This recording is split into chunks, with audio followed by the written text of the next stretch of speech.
बड़े भाई की शादी को लगभग 10 साल हो गए थे और अब छोटे भाई की शादी हुई थी। माँ पिताजी काफ़ी बूढ़े हो चुके थे। छोटे भाई की पत्नी ने आते ही घर में तांडव शुरू कर दिया था। वह किसी के साथ भी एडजस्ट नहीं कर पा रही थी। इसलिए बड़े भाई ने ही छोटे भाई को समझाया, रिश्ता तो आखिर पत्नी से भी निभाना है और परिवार से भी। इससे अच्छा होगा उसकी खुशी के लिए तुम दोनों अलग हो जाओ।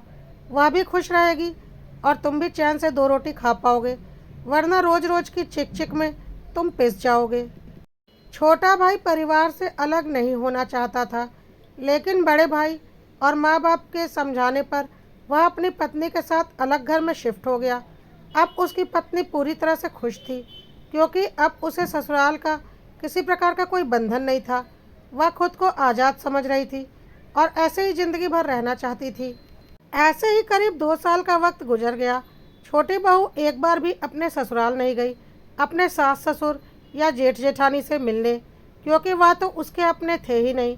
लेकिन पति हमेशा जाता था, क्योंकि उसे पता था वह उसके अपने हैं। एक दिन बड़े भाई का एक्सीडेंट हो गया और उसका पैर बुरी तरह से फ्रैक्चर हो गया, जिसकी वजह से वह अस्पताल में एडमिट थे।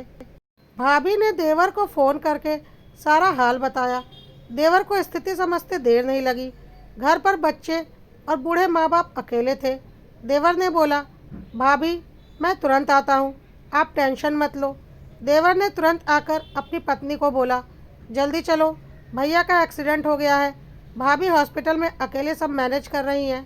पत्नी ने बोला, हाँ तो हम क्या करें, उनके पति हैं तो वही तो मैनेज करेंगी, हमें क्या।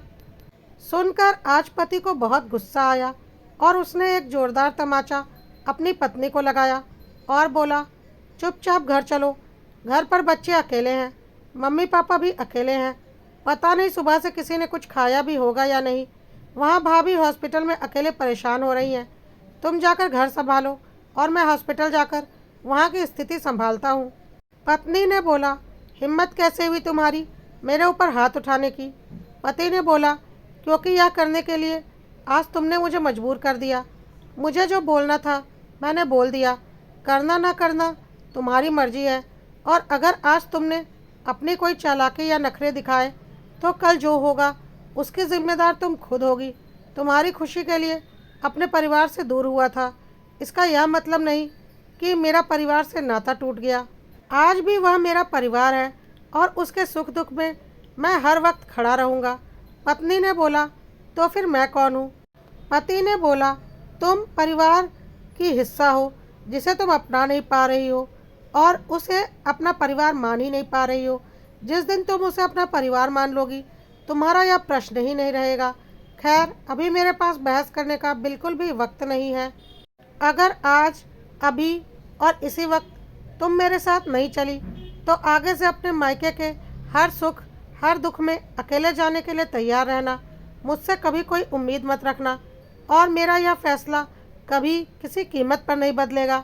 यह सुनकर पत्नी को लगा कि अभी घर चलने में ही भलाई है, वरना बात और बिगड़ जाएगी। इसलिए उसने बोला, अच्छा ठीक है चलो। पति ने बोला, ऐसे कैसे चलो, सामान पैक करो अपना। तुम्हें क्या लगता है बस जाकर मिलकर चले आना है? जब तक भैया हॉस्पिटल में है तुम्हें पूरा घर संभालना है, बच्चों और मम्मी पापा की देखभाल करनी है। सामान पैक करो हम दोनों का और फिर चलो। पत्नी ने बोला, फालतू की बकवास मत करो, मुझसे यह सब कुछ नहीं होगा। पति ने बोला, करना तो तुम्हें पड़ेगा ही। माँ बाप सिर्फ भाई भाभी के नहीं हैं, हमारे भी हैं। और रही भाभी के बच्चों की बात, तो शायद तुम्हें पता नहीं, शादी से पहले मुझे जॉन्डिस हो गया था और मैं करीब 1.5 महीने बिस्तर पर पड़ा था। तो उस वक्त मेरी सारी सेवा मेरी भाभी ने ही की थी। तुम तो उस टाइम मेरी ज़िंदगी में थी ही नहीं, तो क्या मैं उनकी जिम्मेदारी था? मैं तो अपने माँ बाप की जिम्मेदारी था। लेकिन मेरे माँ बाप इस लायक नहीं थे कि मेरी सेवा कर सकते। अगर भाभी भी तुम्हारे जैसे घटिया सोच की होती ना, तो जो परिवार इतने दिनों से साथ चल रहा था वह कब का टूट गया रहता। कम से कम उनकी सोच ऐसी है कि मेरे माँ बाप चैन की 2 रोटी तो खा रहे हैं, बुढ़ापे में उनकी सेवा तो हो रही है। वरना तुम्हारी जैसी औरतें तो बस बसे बसाए घर तबाह करने के लिए ही पैदा होती हैं। अभी भी वक्त है, सुधर जाओ, वरना तुम मुझे मजबूर कर रही हो कोई ऐसा फैसला लेने के लिए जो मैं लेना नहीं चाहता। कहकर पति बाहर गाड़ी में जाकर बैठ गया। पत्नी को समझ में आ गया था कि अभी पति को कुछ भी कह पाना उसके बस की बात नहीं है, और शायद अब कभी भी पति को कुछ भी गलत कह पाना उसके बस की बात नहीं है। उसे अपना घर टूटता हुआ नजर आ रहा था, इसलिए उसने चुपचाप सामान पैक किया और जाकर गाड़ी में बैठ गई। पति ने गाड़ी अपने माँ बाप के घर की तरफ बढ़ा दी, इस हिदायत के साथ कि वहाँ तमीज़ में रहना, बेवजह के कलह करने की कोई ज़रूरत नहीं, वरना तुम मेरा वह रूप देखोगी जो तुमने कभी नहीं देखा होगा, क्योंकि इस वक्त सिचुएशन सामान्य नहीं है बल्कि परेशानी वाली है, और मैं उसमें एक नई परेशानी खड़ी नहीं करना चाहता। पत्नी अपने पति के गुस्से को अच्छे से समझ चुकी थी, और पति सोच रहा था कि अगर वह यही फैसला 2 साल पहले लेता तो शायद आज वह भी अपने घर में होता, अपने परिवार के साथ, क्योंकि घर औरतें अलग नहीं करती। घर तब अलग होते हैं जब पुरुष इसके लिए तैयार होते हैं। अगर ज़रूरत है और मजबूरी है तो ज़रूर अलग होना चाहिए, लेकिन बिना किसी ज़रूरत और मजबूरी के जो पुरुष ऐसा फैसला लेते हैं वह घर तोड़ने के लिए जिम्मेदार होते हैं, ना कि उनकी पत्नी।